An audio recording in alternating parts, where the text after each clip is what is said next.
한의학으로 ADHD를 치료한다고 하면 아무래도 조금 낯설게 느껴지는 분들도 있는데요. 한의학에서는 심신일여라 해서 즉 몸과 마음이 분리된 것이 아니라 서로 영향을 주고받는 하나다라는 관점에서 저희들 오래전부터 계속 정신과 진단을 다루고 있어 왔잖아요. 그렇죠. 그렇다면 한의학에서는 어떻게 ADHD를 보고 어떻게 접근하고 치료를 하는지 여기에 대해서도 많이 궁금해 하실 것 같은데 한 말씀 부탁드리겠습니다. 한의학에서는 오래전부터 ADHD와 관련된 증상을 관찰하고 치료해 왔어요. 한의학에서는 ADHD를 단순한 뇌기능 장애가 아닌 전체적인 신체 불균형으로 해석하면서 이에 따라 몸과 마음의 균형 회복에 중점을 두고 치료를 채택하고 있습니다.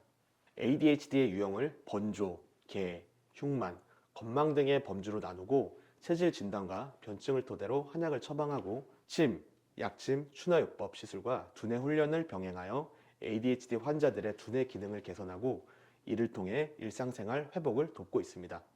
ADHD를 변증하는 방식은 다양한데요. 임상적으로 번조형과 계형, 흉만형과 그리고 건망형 등과 같이 나눠 볼 수 있습니다. 첫 번째로 번조형의 경우에는 몸의 활동성이 높고 열상을 띠는 경우가 많아요. 그래서 갑자기 갑갑해진다던가 성격이 좀 예민하고 잠을 제대로 못 자는 경우가 많습니다.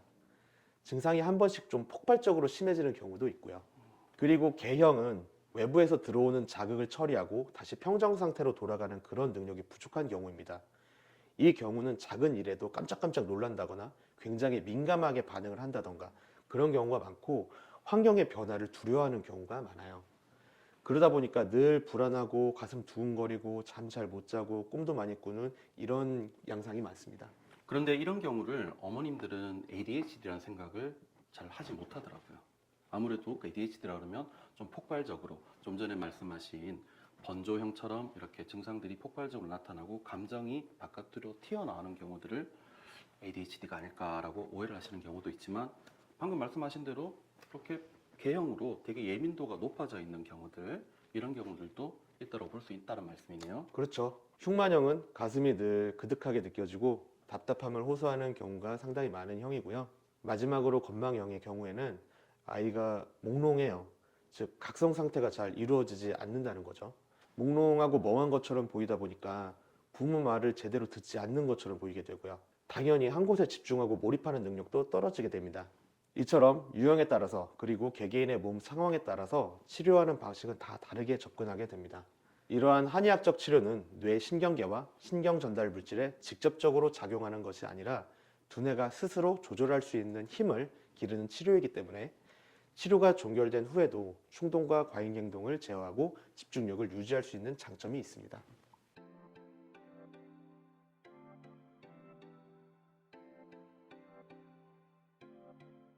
왜 그런 말이 있잖아요. 나이가 들면서 산만한 아이가 조금씩 의젓해진다고. ADHD도 나이가 들면서 저절로 나아질 수 혹시 있을까요? 아니요, 그렇지가 않습니다. 잘못된 오해 중에 하나인데요. ADHD 증상을 보이는 아이들은 초기에 적극적으로 대처할 필요가 있습니다.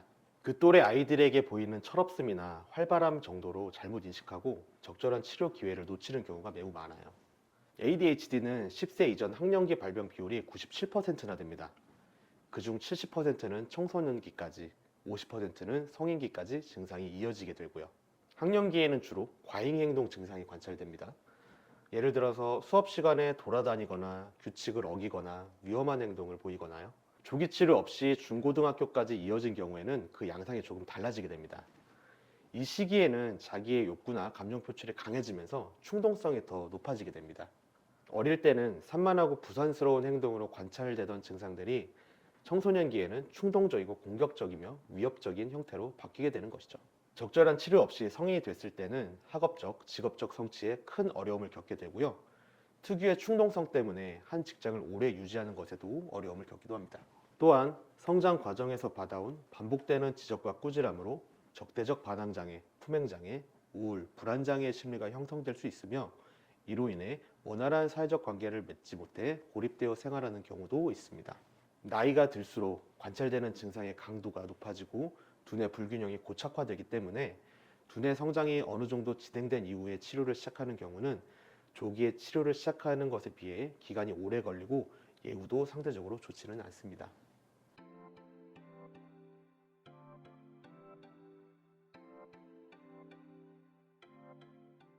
치료만큼 중요한 것이 생활 관리일 텐데요. 어떻게 하면 ADHD 아이를 잘 관리할 수 있는지 이것만은 꼭 알았으면 한다 라고 생각하시는 것이 있다면 말씀 부탁드리겠습니다.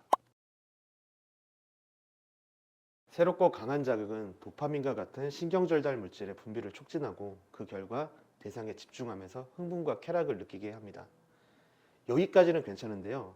문제는 ADHD 아동이 게임이나 유튜브의 강한 자극에 장기가 노출될 경우에는 신경전달 물질이 분비되는 역치가 점점 높아지게 되면서 더 새롭고 강한 자극이 있어야만 흥미를 느끼고 집중하게 되는 건데요. 결국 공부같이 밋밋한 자극에는 집중과 흥미를 유발할 수 없게 되고 더 위험하고 자극적인 놀이나 행동, 미디어 시청, 게임으로 즐거움을 추구하게 되는 것이죠. 그래서 높아진 역치를 낮추기 위해서는 먼저 강한 자극을 피하는 관리가 이루어져야 합니다. 국내 연구에서는 ADHD 아이들이 보통의 아이들에 비해 아침 식사 횟수는 적고 간식이나 불량식품을 사 먹는 빈도는 높았다고 보고하고 있습니다. 또 다른 연구에서도 사탕, 젤리, 라면이나 탄산음료를 자주 먹는 아이들에게 ADHD의 유병률이 높다고 나왔는데요. 인공 감비료나 인공적인 단맛, 색소가 첨가된 음식은 ADHD를 발현, 악화, 진행시킬 수 있으니 주의가 필요합니다. 공부를 잘하기 위해서는 집중력, 이해력, 기억력 같이 다양한 인지 기능들이 복합적으로 요구됩니다. 다수의 ADHD 아이들이 이런 부분이 취약해서 학업에서 뒤처지는 결과를 보이는데요. 이러한 모습이 아이가 하기 싫어서 안 하는 것이 아니라 하기 어려워한다는 것을 먼저 이해하는 것이 중요하고 그에 맞춰 보통의 아이들과는 다른 방법으로 학습에 접근하는 것이 필요합니다. 수행할 과제가 있다면 한 번에 몰아서 주는 것보다 파트를 나눠서 주시고 파트를 완료할 때마다 칭찬으로 성취감을 느끼도록 하는 것이 좋습니다. 파트를 나눌 수 없는 과제는 여러 번 노출시키고 시간을 줘서 해결할 수 있도록 해주시고 필요하다면 적당한 힌트로 정답을 찾아갈 수 있도록 도와주는 것도 좋습니다. 또한 과하지 않은 적당한 보상은 공부를 시작하고 마무리할 수 있는 동기를 부여할 수 있으니 상황에 맞춰 적절히 사용하는 것이 필요합니다. ADHD 아이들이 잘못을 저지르거나 문제 행동을 보일 때 방관하는 태도는 어린 아이들에게 혼란을 주게 돼서 자신의 행동에 아무런 문제가 없다고 각인시키는 결과를 초래하게 됩니다. 때문에 ADHD 아이들이 문제 행동을 반복적으로 보인다면 어떤 행동에 문제가 있고 좋지 않은지를 자각하게 만들어서 적극적으로 행동을 바꿔나갈 수 있게 지속적인 관리가 필요합니다. 이 과정에서 부모의 일관된 훈육이 중요한데요. 일관된 규칙은 아이로 하여금 자신의 행동을 제어하는 법을 배우게 합니다. 부모가 기분이나 상황에 따라 규칙을 바꾸거나 두 부모가 다른 소리를 낸다면 아이는 결국 자신에게 유리한 쪽으로 이를 악용하게 되고 행동을 유지하려 들게 될 겁니다. 잘못된 행동에 제재를 가할 때는 단호하고 권위 있는 태도로 지시하는 것이 좋습니다.